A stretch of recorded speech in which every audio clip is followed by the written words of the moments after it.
Assalamualaikum warahmatullahi wabarakatuh. Alhamdulillah, segala puji syukur kita panjatkan kehadirat Allah Subhanahu wa taala. Insyaallah adik-adik sekalian selalu tetap sehat dan dimuliakan oleh Allah Subhanahu wa taala. Nah, pada kesempatan ini kita akan belajar tentang penyelenggaraan jenazah. Apa itu jenazah? Jenazah yaitu bentuk jamak dari lafaz janazah, berasal dari fi'il janazah yang memiliki arti menutupi, dan jinazah menurut lugah yang fasih artinya keranda atau katil untuk membawa mayat. Kalau dibaca janazah artinya mayat.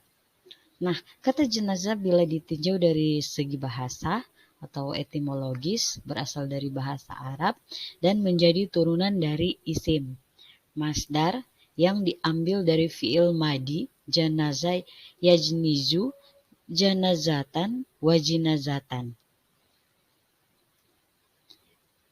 Jenazah atau jinazah berarti mayat. Nah, istilah ini merupakan ragam bahasa penghormatan bagi orang yang meninggal dunia. Kata jenazah adalah nama bagi mayat yang ada di dalam tanduan. Sebagian lagi mengatakan nama bagi tanduan yang ada di dalamnya mayat, dan kalau tidak ada di dalamnya mayat, maka tidak dinamakan jenazah tetapi hanya tanduan. Nah, berdasarkan pengertian yang telah dikemukakan, maka dapat ditarik kesimpulan bahwa jenazah adalah seseorang yang telah meninggal dunia yang diletakkan di dalam tanduan ketika ia meninggal dunia. Nah, kita masuk pada slide yang kedua, yaitu kompetensi dasar, di mana siswa harus mencapai beberapa indikator. Yang pertama, siswa menjelaskan makna dalil nakli tentang kematian. Yang kedua, siswa dapat menguraikan tata cara memandikan jenazah. Dan yang ketiga, siswa menguraikan tata cara mengafankan jenazah. Saya akan menjelaskan tentang penyelenggaraan jenazah. Yang pertama, dalil nakli tentang kematian. Nah, dalil yang terdapat pada penyelenggaraan jenazah yaitu terdapat pada Quran Surat Ali Imran ayat 185. Berikut saya akan membacakan Quran Surat Ali Imran ayat 185. Bismillahirrahmanirrahim. A'udzu billahi minasyaitonir rajim. Bismillahirrahmanirrahim. Kullu nafsin za'iqatul maut wa innama tuwaffawna ujurakum yawmal qiyamati faman zuhziha 'anil nari wa udkhilal jannata faqad faz wa mal hayatud dunya illa mata'ul ghurur, yang artinya setiap yang bernyawa akan merasakan mati, dan hanya pada hari kiamat sajalah diberikan dengan sempurna balasanmu. Barang siapa dijauhkan dari neraka dan dimasukkan ke dalam surga, sungguh dia memperoleh kemenangan.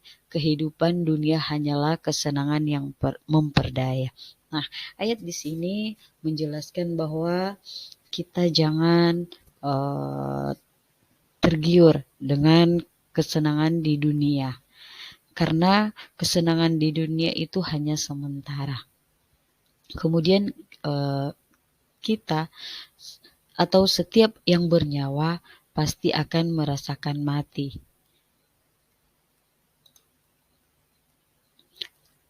Kemudian tata cara penyelenggaraan jenazah. Nah, untuk tata cara penyelenggaraan jenazah, yang pertama, memandikan jenazah. Hukum memandikan jenazah yaitu setiap orang yang mengucapkan 2 kalimat syahadat wajib memandikan bila ia wafat.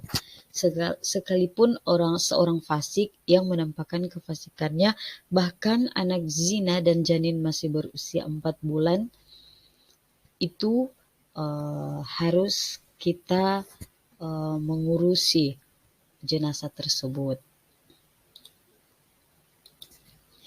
Adapun tata cara memandikan jenazah yaitu pertama berniat.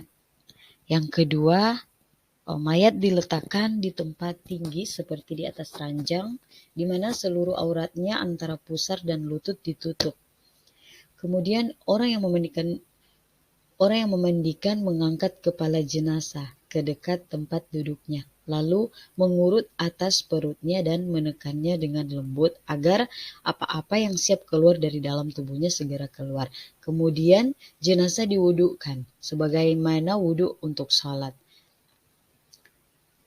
Kemudian mencuci kepala dan jenggotnya dengan cairan bidara atau sabun dengan meremasnya atau dicampur dengan sedikit air yang diletakkan di sebuah tempat sampai berbuih.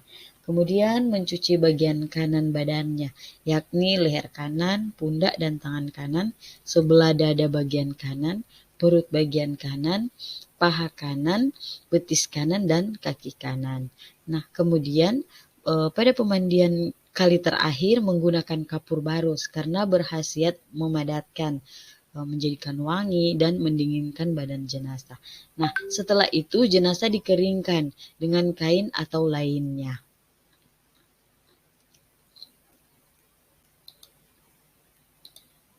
Kemudian mengkafani jenazah. Hukum mengkafani jenazah yaitu setelah mayat dimandikan dengan cukup sempurna, maka fardu kifayah bagi tiap-tiap orang yang hidup mengkafaninya. Kemudian tata cara mengkafani, yang pertama itu ada beberapa perbedaan pendapat para imam mazhab mengenai jumlah kain kafan. Hanafi mengatakan kain kafan itu ada 3 macam. Semua jenis kain kafan itu digunakan untuk laki-laki dan wanita. Biasanya mayat laki-laki paling sedikit diberi 2 helai kain kafan, sedang sunnah adalah 3 helai. Macam-macam kain kafan menurut Imam Abu Hanifah yaitu kafan darurat untuk laki-laki dan wanita, kemudian kafan kifayah, ukuran yang paling kecil dipakai ketika masih hidup. Sedangkan untuk perempuan 2 baju dan jilbab. Kafan sunnah, yang ketiga kafan sunnah itu kain kafan yang paling sempurna. Kemudian Maliki mengatakan jumlah minimal kain kafan adalah 1 helai dan maksimalnya adalah 7 helai. Nah, Syafi'i berpendapat jumlah minimal kain kafan adalah kain yang menutup aurat. Kemudian Hanbali mengatakan kain kafan yang wajib adalah kain yang menutupi seluruh jasad mayat, baik laki-laki maupun wanita. Adapun tata cara dalam mengkafani jenazah yaitu pertama terlebih dahulu kita berniat. Yang kedua, jika ada kapas sebaiknya kubul atau vagina dan dubul anus ditutup dengan kapas agar air yang masih tertinggal di sana diisap oleh kapas tersebut. Sela-sela jari juga diberi kapas. Nah, yang ketiga dipasangkan kain basahan atau kain sarung. Kemudian mensalatkan jenazah. Adapun rukun salat jenazah yaitu salat jenazah memiliki beberapa rukun di mana salat tersebut tidak sah kecuali dengan rukun-rukun itu. Yang apabila salah satu dari rukun itu tertinggal, maka salat jenazah itu batal dan wajib diulang. Rukun salat jenazah antara lain niat. Adapun niat apabila jenazahnya laki-laki yaitu usolli ala hazil mait arba'a takbiratin fardan kifayati lillahi ta'ala. Nah, artinya saya berniat sholat atas mayat ini 4 takbir fardu kifayah sebagai makmum karena Allah Ta'ala. Nah, ini niat untuk mayat laki-laki. Sedangkan untuk jenazah perempuan yaitu usolli alla hadhil maitati arba'a takbiratin fardan kifayati lillahi ta'ala. Saya berniat sholat atas mayat ini 4 takbir fardu kifayah sebagai makmum karena Allah Ta'ala. Nah, kemudian berdiri bagi yang mampu dan tidak diperbolehkan dengan mengendarai kendaraan atau duduk bagi orang yang mampu berdiri. Kemudian menggunakan 4 kali takbir, termasuk takbiratul ihram. Adapun rinciannya sebagai berikut. Yang pertama sesudah takbir, pertama membaca Al-Fatihah. Kedua sesudah takbir dibaca sholawat Nabi. Kemudian takbir ketiga membaca doa untuk si mayat. Dan takbir keempat dibaca doa untuk yang ditinggalkan lalu salam. Masing-masing takbir dari keempat takbir itu adalah semua kedudukannya dengan 1 rakaat salat. Sebagaimana hadis Imam Al-Bukhari dalam kitabnya Sahih Al-Bukhari. Kemudian menguburkan jenazah. Tentunya kita tahu bersama bahwa setelah kita melewati beberapa penyelenggaraan jenazah dari memandikan, mengkafani, menguburkan, tentunya kita menguburkan jenazah ya. Jadi para ulama menyebutkan bahwa hukum menguburkan jenazah adalah fardu kifayah. Adapun cara menguburkan jenazah, yang pertama menurunkan mayat ke dalam kuburan. Yang kedua, ikatan kain kafan pada kepala dan kedua kaki mayat dilepas. Yang ketiga, mayat dihadapkan ke arah kiblat pada sisi sebelah kanan. Yang keempat, tangan kanan mayat dibentangkan di sisi jasadnya. Dan yang kelima, dianjurkan agar diam sejenak setelah proses penguburan selesai dan berdoa untuk si mayat. Kemudian tata cara bertakziah. Adapun tata cara bertakziah, yang pertama, menghindari hal-hal yang tidak pantas. Untuk tata cara bertakziah, yang pertama, menghindari hal-hal yang tidak pantas itu perlu kita ketahui bersama bahwa takziah itu sama dengan pesta. Perbedaan yaitu terdapat pada suasana. Pada suasana pesta sudah pasti sama orang bergembira, sedangkan takziah adalah sedih dan haru. Tugas kita adalah memperhatikan detail hal-hal yang tidak seharusnya kita tampilkan. Misalnya saja adalah menggunakan pakaian dengan warna yang mencolok.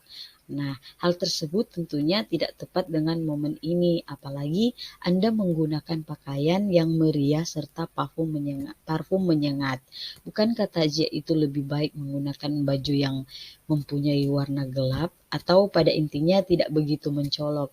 Umumnya mereka menggunakan warna hitam, biru dongker atau putih. Dan yang kedua, menunjukkan perasaan duka atau sedih.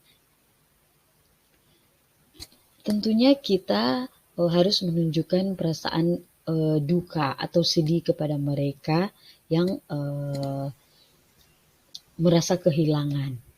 Karena kehilangan seseorang yang kita sayangi itu sudah pasti akan menyebabkan perasaan sedih yang mendalam. Tetapi bagaimanapun, dalam Islam, kematian merupakan kepastian yang datangnya tidak bisa kita rencanakan. Kehadiran kita tentu harus memberi dan menunjukkan dukungan untuk mengungkapkan rasa kehilangan apabila mengenal orang yang sudah meninggal tersebut. Jika kita bertemu dengan keluarga, alangkah baiknya jika kita mengucapkan rasa belasungkawa dengan ikhlas dan tulus. Nah, jangan lupa juga kita mendoakan kebaikan terhadap almarhum serta keluarganya. Nah, yang ketiga, kita tak perlu banyak bicara. Hendaknya kita itu bisa menjaga diri supaya tidak banyak bicara. Lebih baik memilih untuk diam atau berbicara seperlunya saja. Sebagai contohnya, yaitu menyampaikan rasa belasungkawa ataupun berdoa untuk almarhum juga keluarga. Tak perlu banyak bertanya kepada keluarga yang ditinggalkan. Selain itu, jangan berkumpul dengan pelayat yang lainnya. Pasalnya bisa mengakibatkan terjadinya obrolan-obrolan kecil sampai besar. Artinya sekarang bergibah gitu ya. Nah, kemudian tidak mengumbar senyuman. Nah, meskipun dalam ajaran Islam senyum merupakan ibadah, namun perhatikan tempatnya. Jika kita datang di pesta pernikahan ataupun pesta yang mengembirakan, mengumbar senyuman bukan suatu masalah.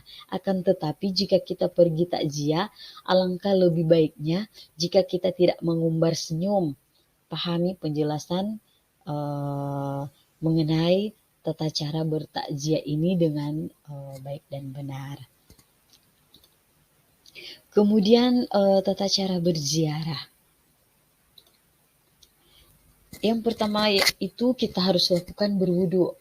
Sebelum kita pergi untuk ziarah, hendaknya kita berwudu dulu untuk menyempurnakan dan mensucikan niat kita dalam menjalankan ziarah kubur. Nah, kemudian ucapkan salam ke ahli kubur. Karena Rasulullah SAW mengajarkan kita untuk mengucapkan salam, yang juga sekaligus doa kita masuk ke dalam area pemakaman. Ucapannya seperti ini. Assalamualaikum ahlad diyar minal mu'minina wal muslimin. Yarhamullahul mustaqdimin minanna wal mustaqirin. Wa inna insyaallahu bikum lalahikun wa as'alullah lana walakumul afiyah. Yang artinya, semoga keselamatan tercurah kepada kalian, wahai penghuni kubur, dari golongan orang-orang beriman dan orang-orang Islam. Semoga Allah merahmati orang-orang yang mendahului kami dan orang-orang yang datang belakangan. Insya Allah akan menyusul kalian, saya meminta keselamatan untuk kami dan kalian. Ketiga, hadap ke arah kiblat saat berdoa untuk almarhum dan kita berzikir. Hendaknya kita mengarah kiblat untuk almarhum atau almarhumah dalam melakukan zikir. Kemudian kita membaca tasbih, takbir, dan tahmid juga sangat dianjurkan untuk menyempurnakan doa kita kepada orang-orang yang kita doakan pada saat melakukan ziarah kubur. Kemudian kirimkan doa untuk almarhum. Jadi setelah kita membaca tasbih, takbir, dan tahmid, jangan lupa kita harus berdoa. Itu ada doa khusus untuk mayit. Kemudian kita akhiri dengan membacakan Al-Fatihah sebagai penutup. Nah, dan yang kelima, membaca ayat-ayat pendek. Bila kita masuk ke dalam taman makam kuburan, maka kita harus membaca Al-Fatihah, surat Al-Ikhlas, dan Al-Mu'awwizatain atau Al-Falaq dan An-Nas. Kemudian yang keenam, jangan duduk atau menginjak bagian atas kuburan. Sebab kita harus menghormati mereka dengan melakukan tata cara ziarah kubur kita dengan baik. Karena ada hadis mengatakan bahwa janganlah kalian sholat atau berdoa kepada kuburan dan janganlah kalian duduk di atasnya. Kemudian yang ketujuh, jangan lakukan hal yang berlebihan. Contohnya bentuk sikap yang berlebihan dalam konteks kuburan, yaitu menjadikan makam seperti masjid. Ada hadis tadi yang saya katakan bahwa manusia tidak boleh meminta sesuatu kepada kuburan karena itu adalah perbuatan syirik. Padahal melakukan ritual sholat di kuburan sangat dilarang karena akan mengikis makna ibadah, yaitu menyembah hanya pada Allah Subhanahu wa Ta'ala. Jadi hal berlebihan lainnya itu saat kita ziarah kubur yaitu mencium batu nisan atau menangis sambil meratapi makam di depannya. Bersikap berlebihan dalam urusan agama adalah hal yang terlarang, termasuk dalam melaksanakan ritual ziarah kubur ini. Nah, itu penjelasan saya pada penyelenggaraan jenazah. Insya Allah adik-adik bisa paham ya.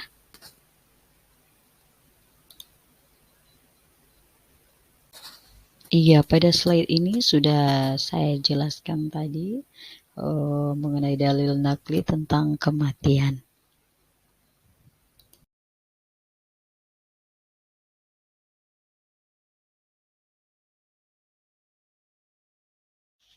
Iya, terima kasih atas segala perhatiannya kepada adik-adik sekalian. Berikut saya akan menyimpulkan materi tentang penyelenggaraan jenazah. Nah, syariat Islam mengajarkan bahwa setiap manusia pasti akan mengalami kematian yang tidak pernah diketahui kapan waktunya. Sebagai makhluk sebaik-baik ciptaan Allah Subhanahu wa taala dan ditempatkan pada derajat yang tinggi, maka Islam sangat menghormati orang muslim yang telah meninggal dunia. Oleh sebab itu, menjelang menghadapi kehariban Allah SWT, orang yang telah meninggal dunia mendapatkan perhatian khusus dari muslim lainnya yang masih hidup. Insya Allah dengan materi ini adik-adik bisa memahami tentang penyelenggaraan jenazah. Bila ada kekurangan, mohon dimaafkan. Wabillahi taufiq wal hidayah. Wassalamualaikum warahmatullahi wabarakatuh.